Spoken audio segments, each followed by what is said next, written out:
Welcome back to my channel, guys. Today's video is going to be a little bit of a different vibe. This is going to be 4 perfumes that are on my wish list. So if you're interested in finding out what they are, then stay tuned.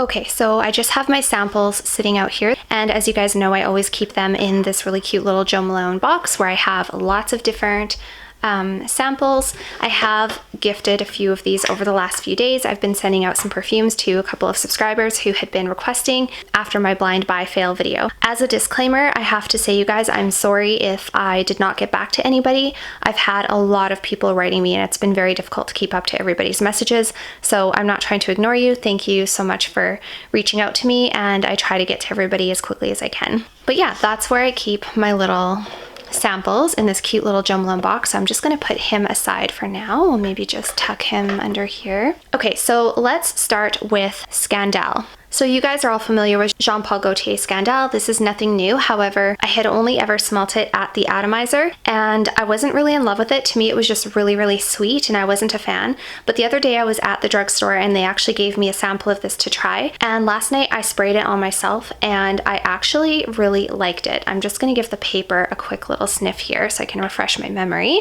Yeah, Scandale is definitely a scandal, to put it lightly. It's definitely one of those sexy evening kind of provocative fragrances. It's quite sweet. If you don't like sweet, you would not like this fragrance. So in the opening of Scandale, you have mandarin and blood orange. In the middle, you have honey, peach, gardenia, jasmine, and orange blossom. And in the base, you have beeswax, patchouli, caramel, and licorice.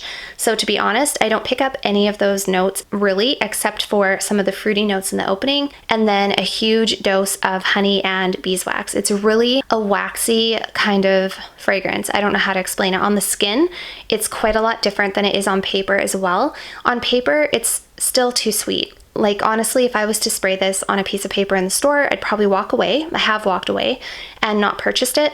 But after spraying it on my skin last night and then imagining somebody else smelling that on me, it is quite sexy and it's quite provocative. Even though it is quite heavy on the honey, it's very, very seductive. It's kind of like an aphrodisiac. So I'm kind of on the fence about this one because I do have a lot of evening scents already, as you can see. I simply don't need any more sexy evening scents. I have lots of those to pick from, but this one is on my wish list because I really like it and there is nothing like it in my collection. Okay, number 2 on my wish list is a Nest fragrance, and this is Sunkissed Hibiscus. So this one, you guys, I'm sure many of you have smelt before. You can get this from Sephora. This is just basically a gorgeous coconutty type of beach sunscreen type of a scent. And I'm not big in sunscreen scents. The only time I would wear a sunscreen fragrance is if I was actually going to the beach physically or going to hang out at the pool and I wanted to smell good. I would rarely grab for this during the summer where I live, maybe because I don't live anywhere tropical and it just doesn't fit. I'm not sure, but for whatever reason, it's just not the type of fragrance I wear a lot.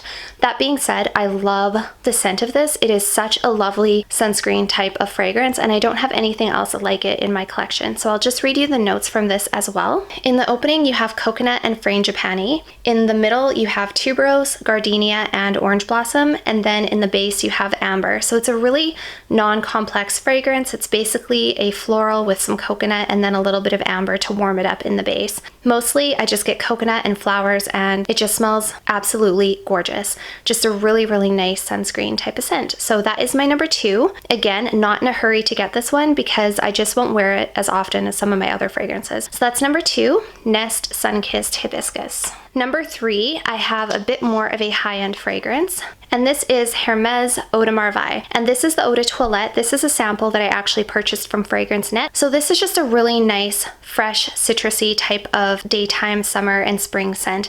I really, really like this. Lately, I've been gravitating more towards those fresh, citrusy, kind of zesty, bright daytime scents. I don't know why.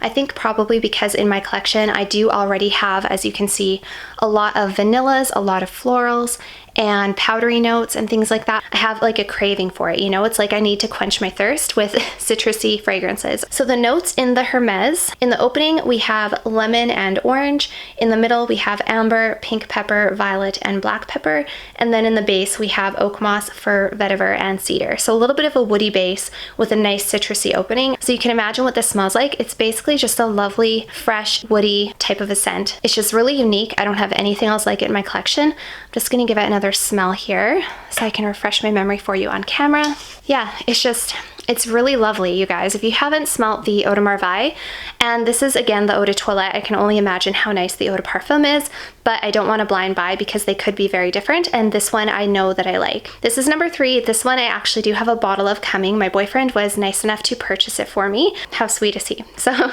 I'm really looking forward to getting this bottle in the mail. It should be here sometime in the next week or 2.